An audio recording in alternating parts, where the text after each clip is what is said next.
পথচারী থেকে রাষ্ট্রের সর্বোচ্চ পর্যায়ের কর্মকর্তা পর্যন্ত যেন দাবি আদায়ের হিড়িক চলছে। প্রতিদিনই মাঠে নামছে কেউ না কেউ।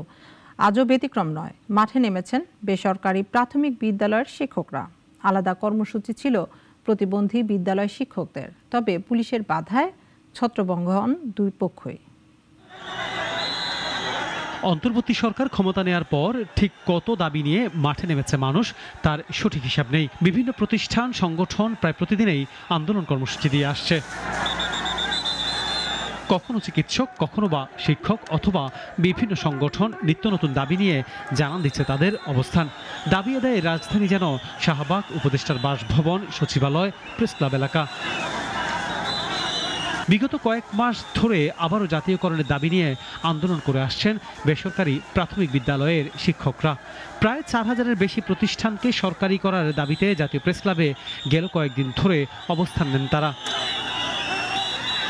বেলা 11টার দিকে প্রেস ক্লাব থেকে সচিবালয়ের অভিমুখে স্মারকলিপি দেওয়ার উদ্দেশ্যে যাত্রা শুরু করলে আইনশৃঙ্খলা বাহিনীর মুখোমুখি অবস্থানে পড়ে তারা। পরিস্থিতি নিয়ন্ত্রণে পুলিশের জলকামান নিক্ষেপ করে ছত্রভঙ্গ করে দেয় আন্দোলনকারীদের। বর্তমান সরকারের কাছে আমরা খুব আশা নিয়ে আসছিলাম যে আমাদের স্কুলগুলো জাতীয়করণ করে দেবেন। আমরা 25তম দিন আজকে এখানে পড়ে আছি। সচিব মহোদয়ের উস্কানিতে মনে হয় আমাদের প্রশাসন আমাদের উপর হস্তক্ষেপ করে লাঠিচার্জ, টিয়ার শেল, সাউন্ড গ্রেনেড এমনকি জলকামান ব্যবহার করেছে। আন্দোলনকারীদের দাবি, ঘটনাস্থল থেকে আটক করা হয়েছে তাদের বেশ কয়েকজনকে। দাবি করেন আহত হয়েছেন কয়েকজন। অবস্থান কর্মসূচি করছি আমাদের পেটের জন্য, আমাদের ভাতের দাবির জন্য, আমাদের জাতীয়করণের জন্য, কিন্তু আমরা কোনো সুরাহা পাচ্ছি না। আমার 6 থেকে 7 জনকে ধরে নিয়ে গেছে। আমি চাচ্ছি তাদেরকে কোনো না কোনোভাবে নিয়ে আসবে ইনশাল্লাহ। তবে আমার কথা হচ্ছে আপনাদের মাধ্যমে জানিয়ে দিতে চাই, আমাদের একটা ন্যায্য অধিকার।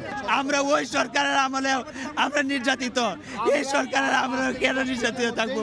এর আগে প্রতিবন্ধী বেসরকারি বিদ্যালয়ের শিক্ষকরা স্মারকলিপি নিয়ে প্রধান উপদেষ্টার বাসভবন অভিমুখে রওনা দিলে কদম ফোয়ারার সামনে পুলিশের বাধার মুখে পড়ে।